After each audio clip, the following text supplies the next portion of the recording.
By decluttering my entire life, it completely changed how I approach everything, including how I spend my money. And since then, there is one thing that I no longer buy ever. I stopped buying things that I don't actually want. I know it sounds oddly simple, but this is one shift that has not only saved me money, but reduced clutter and, more importantly, changed how I see myself. If you've been decluttering or thinking about it, this might be the shift that changes things for you too. Oh, and before we get too deep into this, I am not saying be dumb with your money, but we'll get there. I realized that I had a lot of clutter related to buying things that I felt about. Stuff that I didn't love, stuff that I settled for, stuff that I bought just to have something. The cluttering forced me to ask a really hard question. Why did I say yes to this in the first place? In answering that, I learned that buying things that I didn't want boiled down to fear and worthiness. That could be afraid of wanting too much. Many of us have learned to minimize our desires. We don't believe that we deserve better. Maybe we don't trust ourselves to wait. And so settling feels safer than wanting, but it's also heavier and it makes you feel smaller. And decluttering really just woke me up to how often I was choosing, oh, it's fine, over, this is actually aligned to me. To get out of that, I had to come back to and understand how it started. So I grew up in a home where having a lot was normal. My parents grew up in this generation where families were big and money was tight, and being thrifty wasn't trendy, it was survival. So when they became adults, like a lot of families from that generation, they did what they couldn't do growing up. They bought options, they bought backups, they bought extras. And we always had multiple everything: food choices, lots of clothes, perfume, silverware, musical instruments, just stuff. Also, our house was big, which meant that there was a lot of room to tuck things away. And so it never felt cluttered. It was always clean. So to me, that amount of stuff just felt normal, and it even felt responsible. More meant security. Then there was a season after my parents passed where I was really broke. And this is important because that is where that pattern cemented. Having a lot to go around felt comforting and safe, and it felt like I was in control. So I learned to stretch money by buying more instead of better, because it made me feel like, all right, everything is gonna be okay. I was in deep survival mode, and if you have ever been there, you know that your choices make sense, at least to you, in that season. I would buy a lot of questionable quality things instead of the higher quality. So for example, instead of a couple of high quality towels, I filled up my linen closet with a whole lot of less expensive, scratchy ones. And instead of a few makeup items that I really loved, I had drawers full of cheap ones so that I could at least have options. And instead of buying what I actually wanted, I bought what allowed me to say, well, at least I have enough. I'm pretty sure I was spending about the same amount of money, but more, even if it's not always the best quality, is still more. Oh, and when I did treat myself to the better quality thing, girl, we ain't using that. It would sit tucked away until some undetermined special occasion, because you can't just like wear it out or use it all up. I mean, duh. There was also stockpiling. I loved a good sale. Sales were dangerous for me. When I needed clothes, I made a beeline to the clearance section and would come out with a whole new wardrobe, maybe a few things that I really liked, and a lot of things that were like, well, it's $5, so I can't pass it up. I didn't ask, do I need it? It was on sale, so that was obs. Of course I needed it. I asked, how many of these should I get? My fridge, always full. My pantry, always stacked. Not organized and purposefully full, just crammed full of stuff. And half of the time, I couldn't even get through what I had before it expired. But again, having more than enough felt like proof that I was okay and that I was doing something right. So here I am several years later, long past that season of needing my money to stretch that far, doing well financially, and I start decluttering. And y'all, this is not that long ago. It was the end of 2022.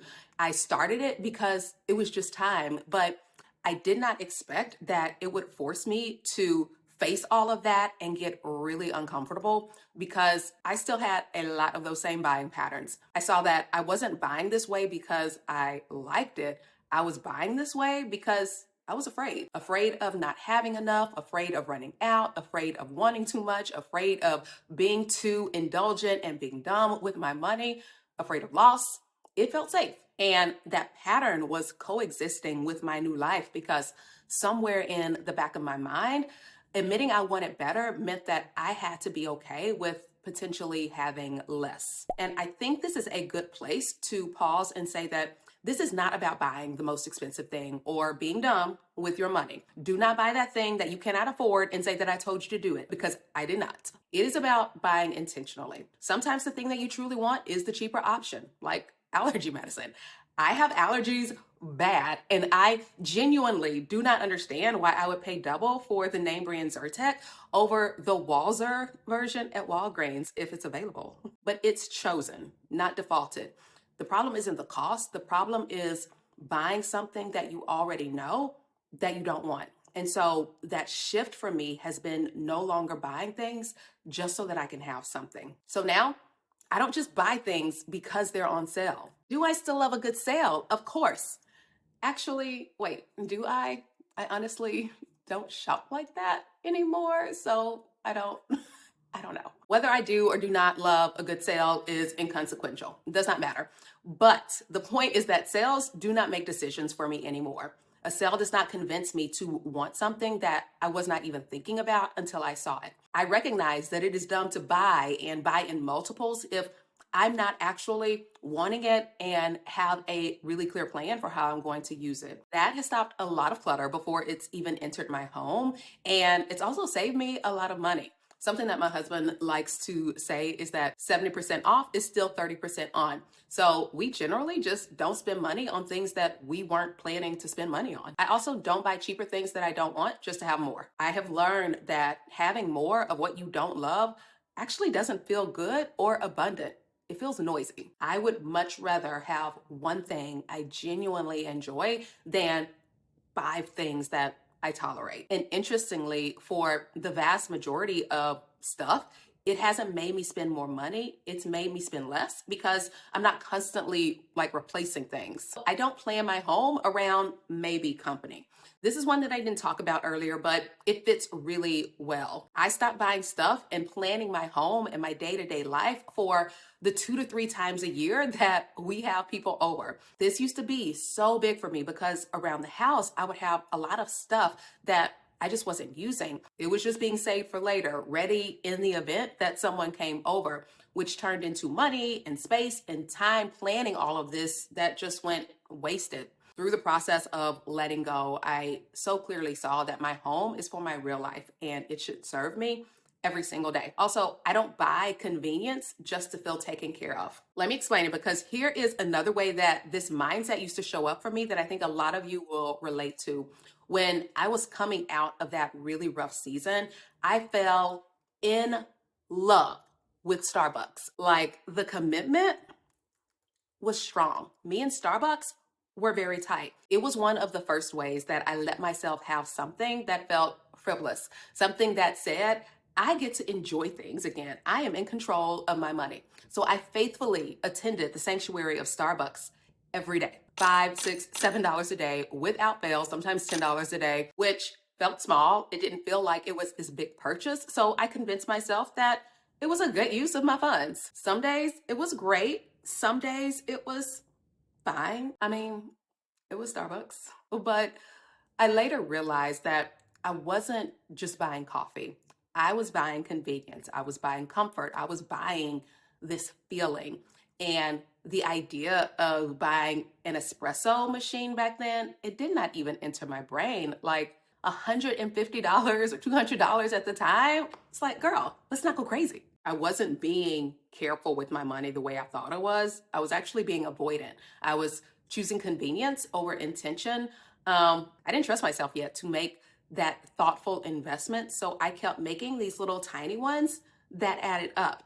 And that was where that pattern started showing up again. Buying something that was fine over and over instead of choosing something that aligned with me once. It's not about the coffee, but about learning to trust myself enough to choose what actually served my life. Now, if you are listening to this and thinking, yep, that's me, I am also guilty of buying things just to buy them, Here's how you can start to slow this down. Before you buy, I want you to ask yourself one, if this wasn't on sale, would I still want it? This question alone is going to tell you so much. Things that go on sale make urgency feel like desire. When something is discounted, the brain shifts from, do I want this and need this, to it would be dumb not to get this. Those are two completely different decisions. I was listening to this girl's video where she talked about how she and her mom like to go to this one store that they always had sales. She always thought that it was just this lucky happenstance that they got there and a sale was happening. And then she at some point realized that that was just that store's shtick to bring you in and make you spend money. When you ask yourself if you would still want it off sale, you really come to a clear understanding of whether or not it is meaningful to you. If the answer is no, you can recognize that it was the sale, not the item that made you feel like you wanted it. When you notice that and name it, you are no longer being controlled by the deal. Sales should support your intentions, not replace them. The second question is, am I buying this because I like it or because I don't want to wait? This one gets at impatience and fear because we like instant gratification and we find a lot of discomfort in waiting. Waiting can feel risky. What if I never find something better? What if this is as good as it gets? So we settle, not because we're satisfied, but because we're tired of waiting. I actually have a lot more thoughts on that, but we're going to come back to it. What changed for me was when I stopped seeing waiting as failure or as something that was a problem and started seeing it as a filter. Waiting gives you information.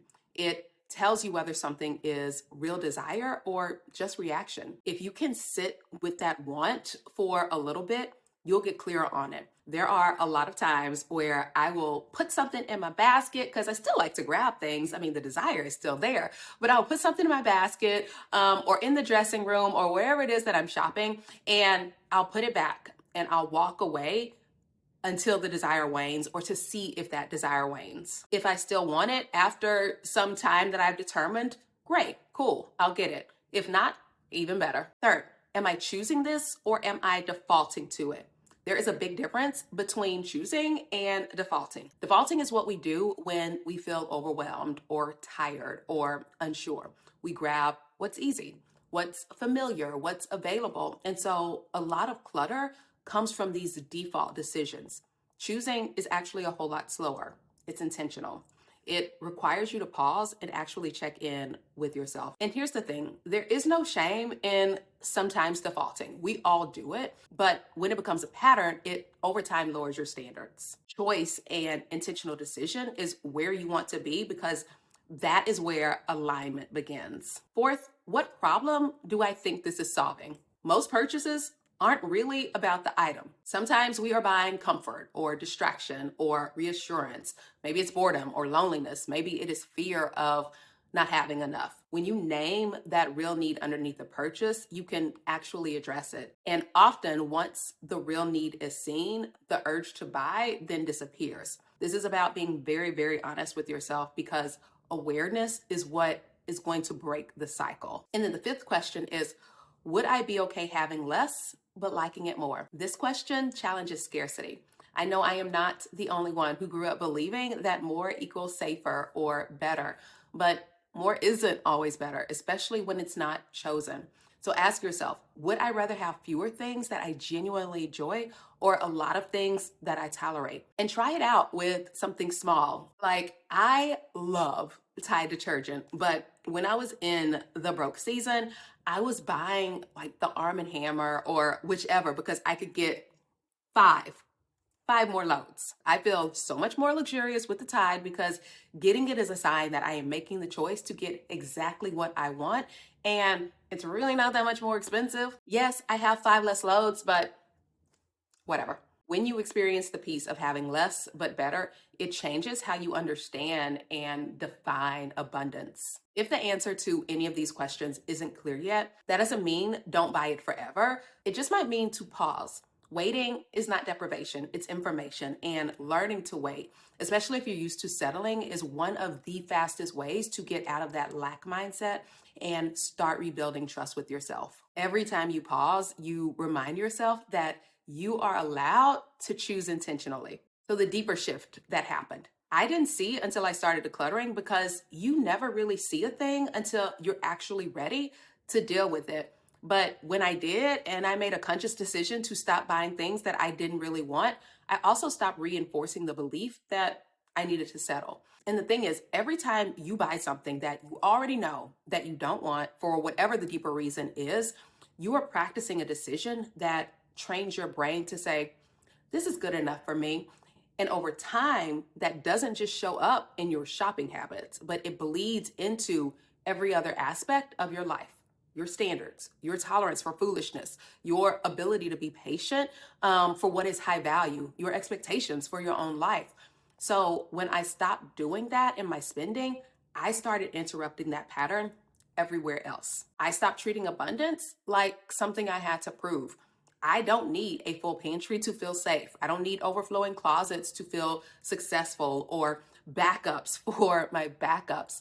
I realized that having less, but choosing it on purpose, felt so much more abundant than having a lot out of fear. And again, that applies to everything: friends, hobbies, how I spend my time, what I allow into my life. Even over the past few years, I have been able to, with even more conviction, be someone who is allowed to want what she wants. Decluttering isn't about less stuff, but it's about decluttering isn't like just about, a lot of times we think decluttering is about having less stuff. And yes, that is part of it, but that's not really the fullness of it. It's about having really clear standards. Every time you buy something you don't really want, you're teaching yourself a story about what you deserve. And every time you make the decision to interrupt that, you rewrite that story. So it's not about money. The question isn't, can I afford this? It's, do I actually want this? Does this actually align with my life? Asking that and filtering everything through that has really changed my space, my spending, and my relationship with myself. So that is all I have for you. I really hope this conversation has helped. If it did, let me know in the chat what stood out for you, and share it with a friend who might need it as well. Also, if you're not subscribed, like, what are you doing? I'm gonna need you to jump on that. All right, my friends, I love you so much, and I will see you in my next. Mwah. Bye for now.